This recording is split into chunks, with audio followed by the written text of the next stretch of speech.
Hi, I'm Jeannie. Welcome to Craft Genie. You have probably seen the 10-minute table runner. Well, today what we're going to do is a 10-minute placemat. Now, this is the 10-minute table runner, and it truly did take 10 minutes start to finish. Very easy, very cute, pretty to make.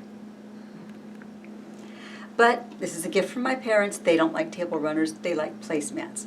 So I am taking the same pattern that we used for the table runner, and instead of a table runner, we're turning it into 2 placemats.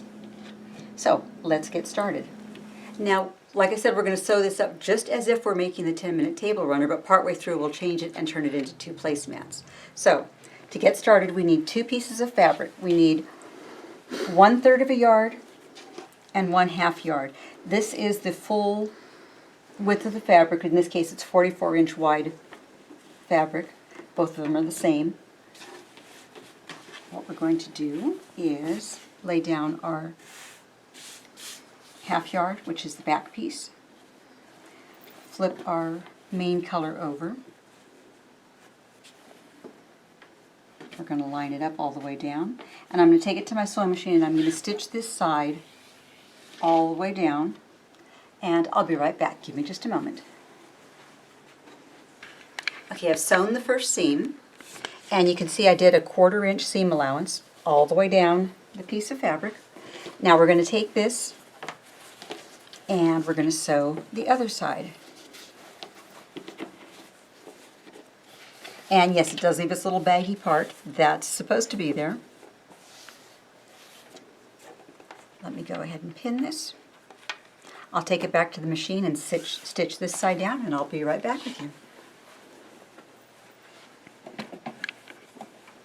Okay, I've sewn the second seam with that same 1/4 inch seam allowance. You can see here's the extra on the outside. What we're going to do now is turn the whole thing inside out. Or right side out, I should say.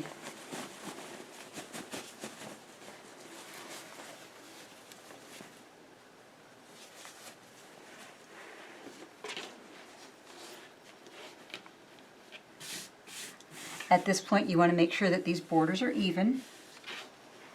And we're going to take it over and press this nice and flat, and then we will continue on and make the placemat. So let me take it over and press it right now. Okay, I have ironed my piece, and you can see I ironed it so that these are even, same amount of fabric on both sides. Now, if we were doing the table runner, we would put a seam across here. In fact, let me pin it and show it to you, because we will be doing this later for our placemat. You would put a seam across here. You would flip it inside out, and you do the same on the other end, and your table runner would be done. We're going to be doing this seam, but we have another step in between to do the placemats. So we take the full table runner amount, and I want to find the center of it because we're going to cut it right in half. You can measure it out or you can just fold it. You could actually cut this beforehand and sew these as 2 separate pieces. I like just sewing it as one.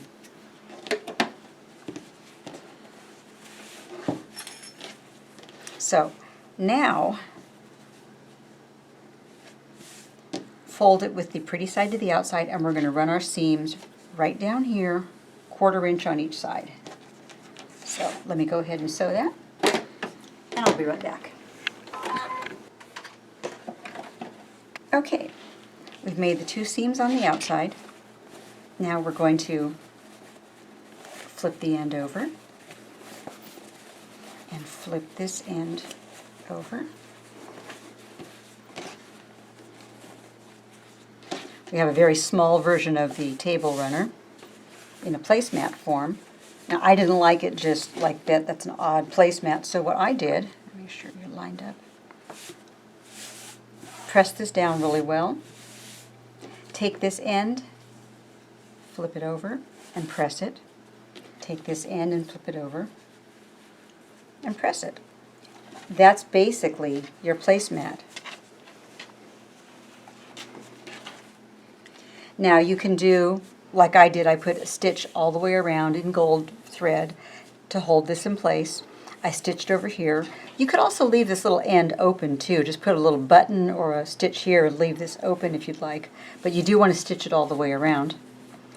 Decorate it any way you like, and that's basically our 10-minute placemat. So give it a try. I think you'll like it.